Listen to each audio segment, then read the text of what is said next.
Srila Prabhupada appeared in this world the day after Krishna Janmashtami in 1896.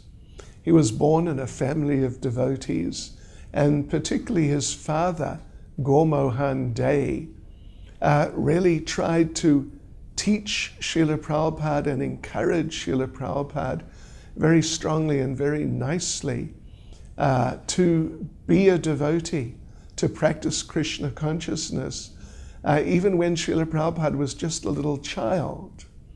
When Srila Prabhupada was just a small schoolboy, his father encouraged him to put on a children's Rath Yatra festival. His father encouraged him to worship deities. His father encouraged him to chant Hare Krishna. And his father encouraged him to learn how to play mridanga. Even when Srila Prabhupada's mother objected a bit, she wanted him to go and be educated in England to become a lawyer. But his father said, no, that's not a good idea. Better he should learn to become a very nice servant of Srimati Radharani. So Srila Prabhupada, as a child, was encouraged and trained very nicely, particularly by his father, to develop as a devotee. Then, as a young man, after he had finished his education, he was married and he was working. And then one day, when he was maybe 26 or thereabouts, one of his close associates told him that there was a very nice sadhu who was staying nearby, and that Srila Prabhupada should come with him and meet the sadhu. Srila Prabhupada wasn't really so interested at that time in meeting the sadhu, but his associate insisted. So Srila Prabhupada went to a program given by His Divine Grace Srila Bhaktisiddhanta Saraswati Thakur.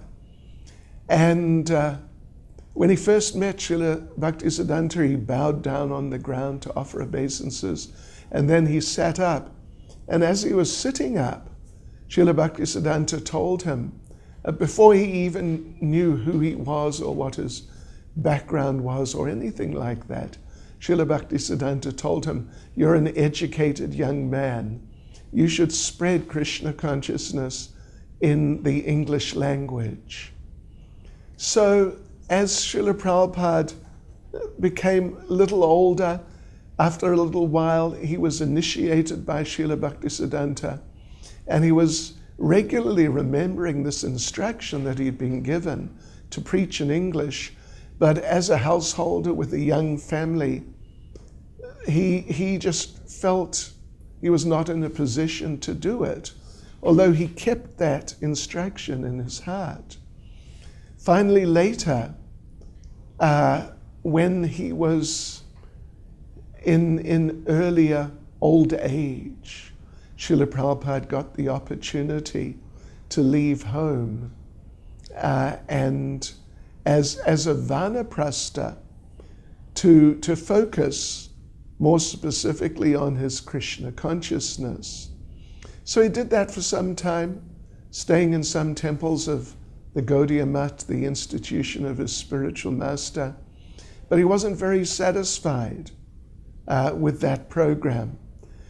He had been instructed to preach in English, which basically meant to go to the Western world. But none of the other devotees in that institution had any interest practically at all in helping him or in that being done.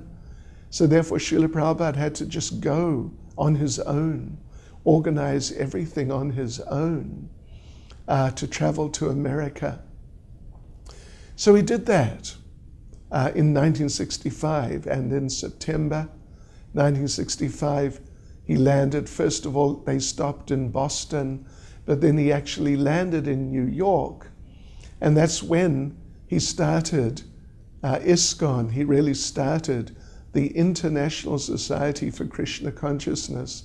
And because of the depth of his sincerity and great conviction in Krishna consciousness, when he started preaching on his own, even to the Westerners who were really a different type of people altogether, but quite quickly he became successful. Particularly young people became interested, and gradually the movement developed until this point today that there are now several hundred centers of Srila Prabhupada's movement all around the world.